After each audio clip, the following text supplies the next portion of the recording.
नमस्कार दोस्तों।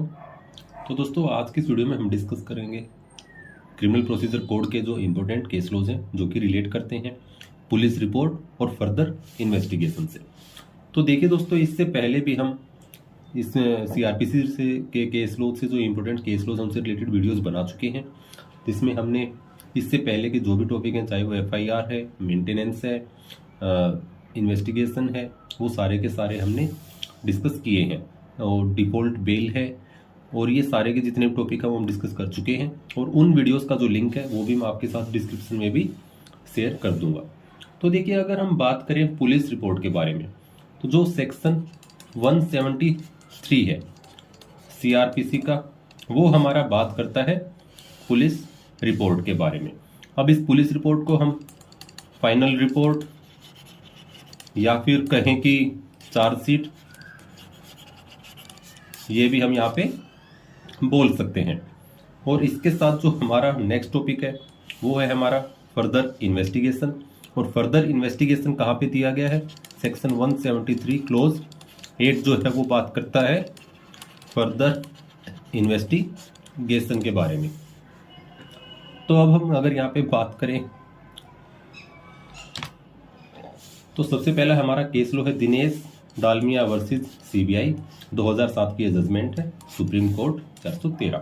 तो देखिए, इसमें क्या कहा गया कि so long as the police report is not filed under section 173 clause 2 the investigation remains pending. The submission of report under section 173 clause 2 does not preclude further investigation under section 173 clause 8। तो देखिए, जो section 173 clause 2 है, इसके according ही जो हमारी chargesheet है वो court में फाइल की जाती है। और इसका मतलब ये नहीं है कि भाई इसके बाद जो कोर्ट है वो फर्दर इन्वेस्टिगेशन के ऑर्डर नहीं कर सकता है।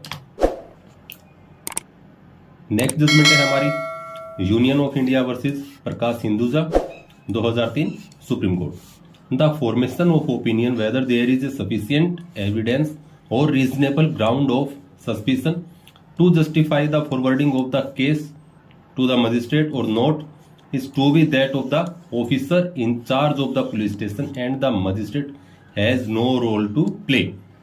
सीधा सा मतलब है कि जो मजिस्ट्रेट साहब हैं वो इन्वेस्टिगेशन में किसी भी प्रकार की दखलंदाजी नहीं कर सकते हैं। इसके बाद है नेक्स्ट हमारा Abhinandan Jha versus Dinesh Mishra, 1968 Supreme Court. Magistrate cannot compel the police officer to submit the chargesheet. यानी कि जो मजिस्ट्रेट साहब है वो किसी भी पुलिस ऑफिसर को ये नहीं बोल सकते हैं कि आप इतने दिन के अंदर या इस टाइम तक जल्दी से जल्दी जो चार्जशीट है वो कोर्ट में फाइल करें। ये सारे का सारा प्रोसीजर जो है वो पुलिस ऑफिसर का ही है। नेक्स्ट है हमारी Sampat Singh versus state of Haryana, 1993 Supreme Court 561। In case final report is filed the court should scrutinize the final report and take a decision either to accept or reject it। यानी कि अगर किसी case में जो फाइनल रिपोर्ट है वो submit भी कर दी गई है तो उसके बाद ये मैंडेटरी नहीं है और ना ही जज इससे बाउंड है कि उनको इसको एक्सेप्ट ही करना होगा। ये मजिस्ट्रेट साहब का खुद का डिसीजन है कि वो इसको एक्सेप्ट करते हैं या फिर रिजेक्ट करते हैं। नेक्स्ट है हमारा Bhagwant Singh versus commissioner of police, 1985 Supreme Court. Supreme Court held that complainant should be heard before the magistrate drops the case. यानी कि चार्जशीट फाइल होने के बाद अगर मजिस्ट्रेट साहब को लगता है कि यहाँ पे जो केस है उसको आगे कंटिन्यू करना जरूरी नहीं है तो उससे पहले कंप्लेनेंट को सुनना जरूरी है। नेक्स्ट है हमारा youth bar association of India versus union of India.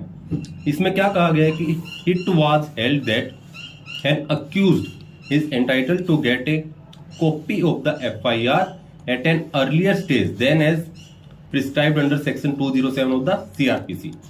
FIR must be uploaded on police website within 24 hours unless the case is sensitive in nature, that is कोई सेक्सुअल ऑफेंस ना हो या फिर कोई ऑफेंस जो है वो इंसर्जेंसी या टेररिज्म से रिलेटेड ना हो। यानी कि जो पुलिस है वो 24 आवर्स में ही जो FIR रजिस्टर की गई है उसे ऑनलाइन पोर्टल पे अपलोड करेंगे। अगर मैं हरियाणा की बात करूं तो जो हर समय वेबसाइट है यहां से आप किसी भी एफआईआर की जो डिटेल है वो इजीली चेक कर सकते हैं। नेक्स्ट है हमारा Tahseen Poonawalla versus union of India 2018 और इसी के साथ योगेश सिंह वर्सेस महावीर सिंह 2017। ये जो केस है ये रिलेट करता है हमारा इंक्वेस्ट रिपोर्ट से। तो अब देखिए इंक्वेस्ट रिपोर्ट क्या है, यानी कि जो सेक्शन 174 के अकॉर्डिंग जो रिपोर्ट आती है उसे हम इंक्वेस्ट रिपोर्ट बोलते हैं। ये तो देखिए यहाँ पे क्लियरली कहा गया है कि जो इंक्वेस्ट रिपोर्ट है is not a substantive piece of evidence, यानी कि जो इंक्वेस्ट रिपोर्ट है वो किसी भी प्रकार से कोई भी सब्सटेंटिव पीस ऑफ एविडेंस नहीं है। Its purpose is limited to ascertain nature of injuries and cause of death. Its object is to ascertain whether death is suicidal, homicidal, accidental or caused by animals or machinery, etc. It states the manner in which or by what weapon or instrument injuries appears to have been inflicted. Next है हमारा विकास Ranjan Raut versus state 2019 की judgment है Supreme Court. The Supreme court observe that A magistrate has no jurisdiction to suo motu pass an order for further investigation या फिर री investigation after he discharges the accused, यानी कि अगर एक बार किसी अक्यूज्ड को डिस्चार्ज कर दिया गया है तो उसके बाद जो कोर्ट है वो सुओ मोटो, उनके पास पावर नहीं है कि वो इन्वेस्टिगेशन, फर्दर इन्वेस्टिगेशन या फिर इन्वेस्टिगेशन के ऑर्डर पास कर सके। इसके बाद नेक्स्ट है Ram Swaroop Soni versus state of Madhya Pradesh AIR 2019 Supreme Court. इसमें क्या कहा गया कि the Supreme Court reiterated that a magistrate upon receipt of a closure refer report can not direct the police to file charge sheet, such a direction is wholly unsustainable, यानी कि अगर एक बार police officer ने जो closure report है वो submit करवा दी है तो उसके बाद जो मजिस्ट्रेट है वो पुलिस ऑफिसर को नहीं बोल सकता है कि आप चार्जशीट जो है वो लेके आएंगे। नेक्स्ट है हमारा Neetu Kumar Nagaich versus state of Rajasthan 2020 की जजमेंट है Supreme court. In appropriate cases even if the chargesheet is filed it is open for the Supreme Court और even for the High Court to direct investigation of the case to be handed over to the CBI or to any other independent agency in order to do complete justice। यानी कि देखिए अगर एक बार किसी case में जो chargesheet है या जिसे हम फाइनल रिपोर्ट भी बोलते हैं वो सबमिट हो चुकी है तो उसके बाद भी जो सुप्रीम कोर्ट है या फिर हाई कोर्ट है उनके पास पावर है कि वो इन्वेस्टिगेशन को रेफर कर सकते हैं कहां पे, किसी भी इंडिपेंडेंट एजेंसी को, या फिर हम जैसे कि फॉर एग्जांपल सीबीआई है वो वहां पे प्रॉपर इन्वेस्टिगेशन के लिए, कंप्लीट जस्टिस के लिए उस केस को रेफर कर सकते हैं, उस इन्वेस्टिगेशन को रेफर कर सकते हैं। इसके बाद है हमारा अमनप्रीत सिंह वर्सेस सीबीआई 2021 और ये है criminal appeal. While accepting chargesheet the magistrate और the court is required to invariably issue a process of summons and not warrant of arrest। तो इसमें सीधा सा कहा गया है कि जब जो पुलिस है जो मजिस्ट्रेट साहब हैं वो चार्जशीट को एक्सेप्ट करते हैं तो उसके बाद उन्हें एक प्रोसेस ऑफ समन इशू करना होगा, ना कि warrant of arrest. The court observe that if an accused in a non bailable offence has been unlodged and free for many years and has not even been arrested during investigation, it would be contrary to the governing principles for grant of bail to suddenly direct his arrest merely because charge sheet has been filed।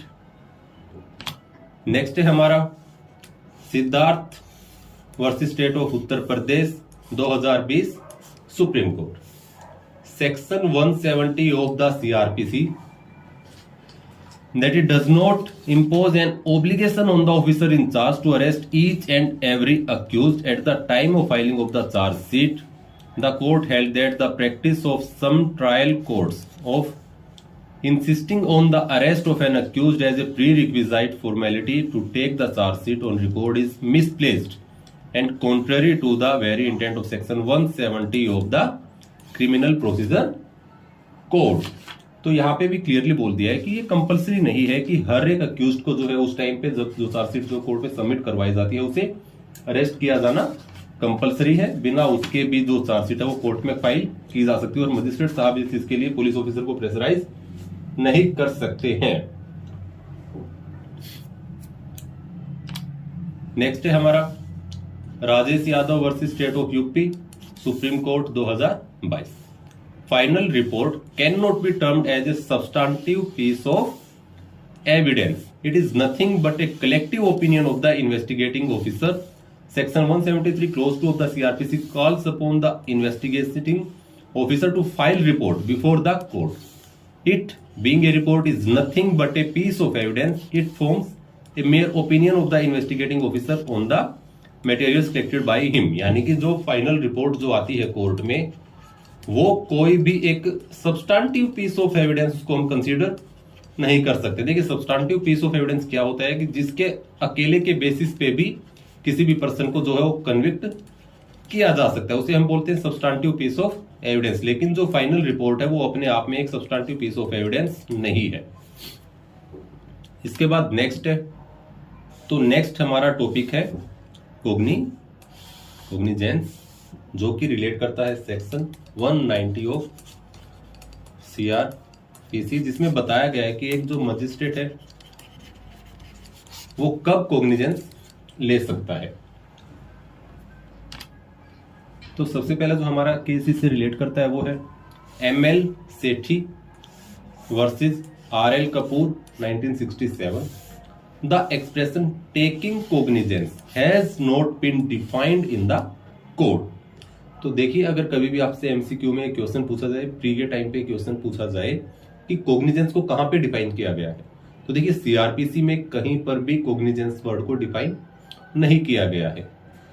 तो आगे इस case में क्या कहा गया है कि the expression is used to indicate a point when the magistrate takes judicial notice of an offence with a view to initiate criminal proceedings. तो इसे हम बोल सकते हैं कि कोग्निजेंस को कैसे डिफाइन किया गया है कि जब कभी भी जो मजिस्ट्रेट है किसी भी ऑफेंस का जुडिशियल नोटिस ले लेते हैं और उसके बिहाफ पे जो क्रिमिनल प्रोसीडिंग्स है उनको इनिशिएट कर देते हैं, तो उसे ही हम कोग्निजेंस लेना बोलते हैं।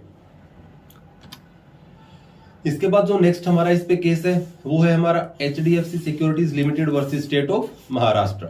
इसमें क्या कहा है कि जो वर्ड मे टेक कोग्निजेंस है in section 190 clause 1 can not be equated with must take cognizance, यानी कि जो 190 का क्लोज 1 है जिसमें कहा गया है कि subject to the provisions of this chapter any magistrate of the first class and any magistrate of the second class जो कि स्पेशली एम्पावर्ड है in this behalf may take cognizance of any offence. यहाँ पे जो clearly word use किया गया है वो है मे टेक कोग्निजेंस, और इसका कहीं पर भी हम ये मीनिंग नहीं निकाल सकते हैं कि ये हमारा मे जो है वो मस्ट के इक्विवेलेंट है।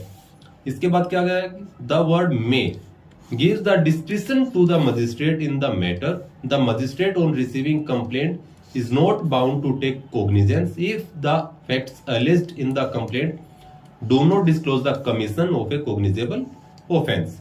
If on perusing the complaint the magistrate finds that the allegations disclose the commission of a cognizable offense and that forwarding the complaint the police for investigation under section 156 clause 3 will be conducive, he will be justified in the adopting that course as an alternative to taking cognizance.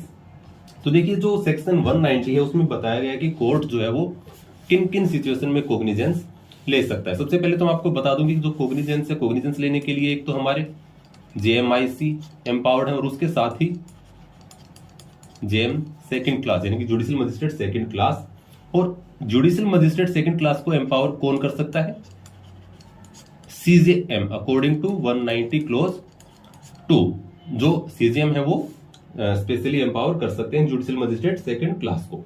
अब देखिए cognizance किस किस ground पे जो court है वो ले सकता है। सबसे पहला तो है अगर एक कोई भी एक कंप्लेंट रिसीव होती है उस टाइम पे, दूसरा है हमारा कोई अगर पुलिस रिपोर्ट आती है उस टाइम पे, और तीसरा है हमारा सुओ मोटो कोग्निजेंस। इसके बाद नेक्स्ट हमारा है Subramanian Swamy versus Manmohan Singh 2012 Supreme Court. Supreme Court held that cognizance is taking judicial notice by the court of law possessing jurisdiction on a matter presented before it so as to decide whether there is any basis for initiating proceedings. Next है हमारा Fakhruddin Ahmed versus state of Uttaranchal 2008. When magistrate applies his mind and is satisfied that the allegations, if proved, would constitute an offence and decides to initiate proceedings against the alleged offence, then it can be positively stated that he has taken cognizance of the offence. यानी कि जब जो judicial officer है वो अपना mind apply करते हैं और उन्हें लगता है कि हाँ जो ये फैक्ट्स हैं वो कंप्लीट हैं किसी भी क्रिमिनल प्रोसीडिंग्स को इनिशिएट करने के लिए किसी पर्सन के अगेंस्ट, तो उसे हम कोग्निजेंस लेना वहां पे बोलते हैं. नेक्स्ट है हमारा मनहरी भाई वर्सेस शैलेश भाई 2012. इसमें कहा गया कि taking cognizance does not mean issuance of process, यानी कि अगर जज साहब ने किसी केस में कोग्निजेंस ले लिया है तो उसका मतलब ये नहीं है कि उन्होंने जो प्रोसेस है उसे भी इश्यू कर दिया है. इसके बाद नेक्स्ट है हमारा Ajay Kumar Parmar versus state of Rajasthan 2012. The magistrate in exercise of its power under section 190 can refuse to take cognizance if material on record warrants so. Magistrate performs judicial function, but he cannot appreciate the evidence on record to reach the conclusion. It is impermissible for the magistrate to weigh the evidence and balance the probability of the case at this stage. यानी कि जो JMIC judicial magistrate है उन्हें force नहीं किया जा सकता है कोग्निजेंस लेने के लिए और उनके पास पावर है कि वो कोग्निजेंस लेने से रिफ्यूज भी कर सकते हैं. नेक्स्ट है हमारा महेंद्र सिंह धोनी वर्सेस येरागुंटला श्याम सुंदर 2017.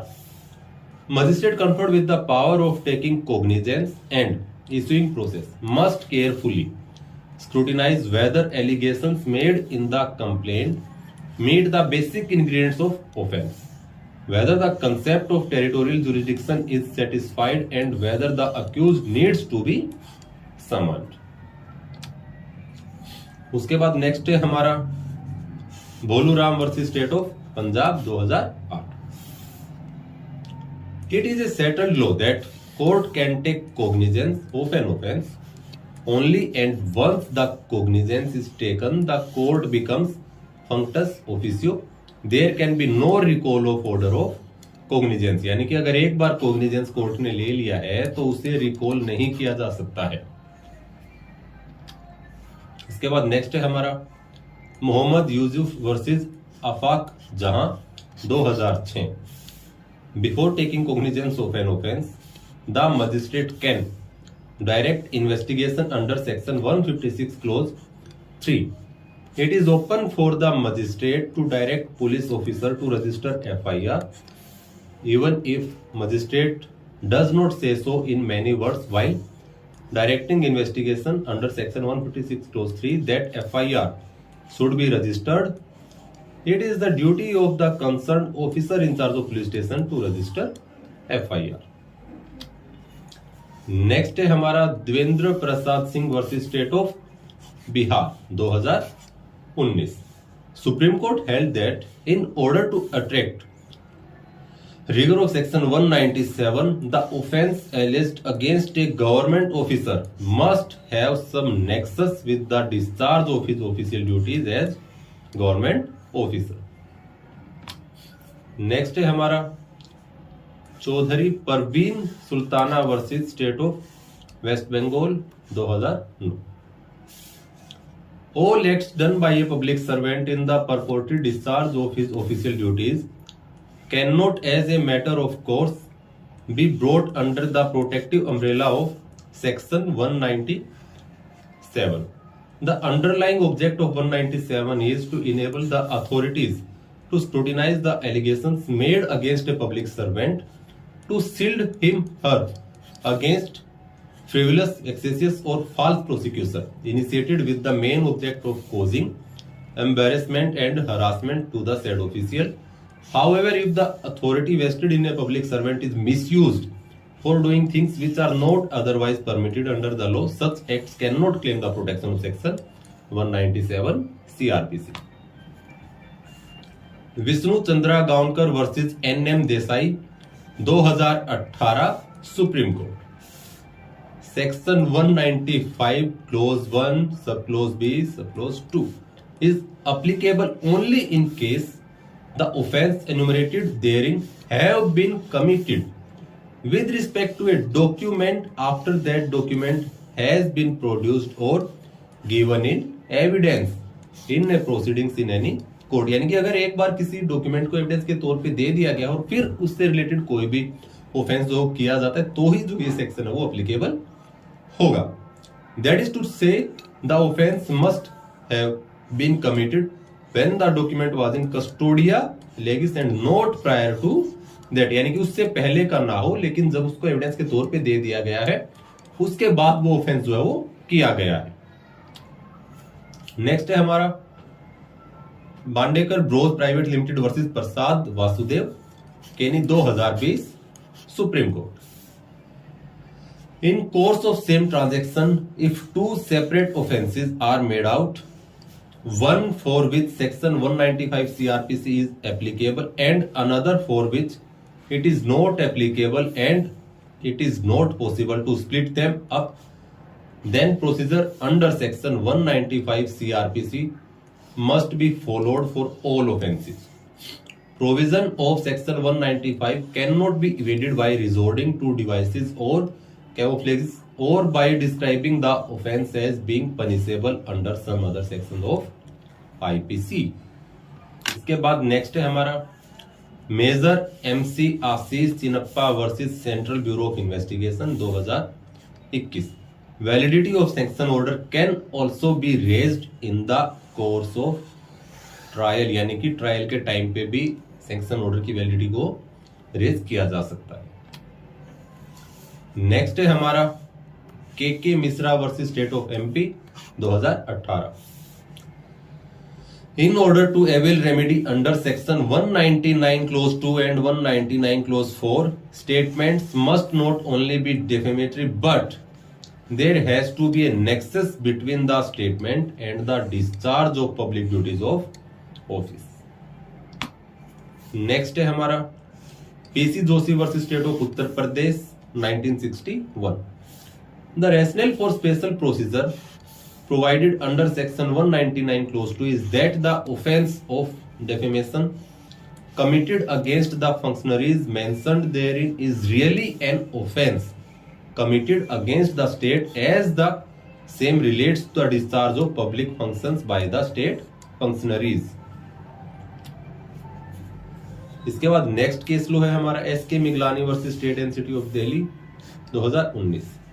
Supreme Court observed that a public servant working in a nationalized bank cannot claim benefit of sanction under section 197 of CRPC, यानी कि एक एम्प्लॉय जो कि किसी नेशनलाइज्ड बैंक में काम कर रहा है वो सेक्शन 197 CRPC के सैंक्शन के प्रिविलेज नहीं ले सकता है।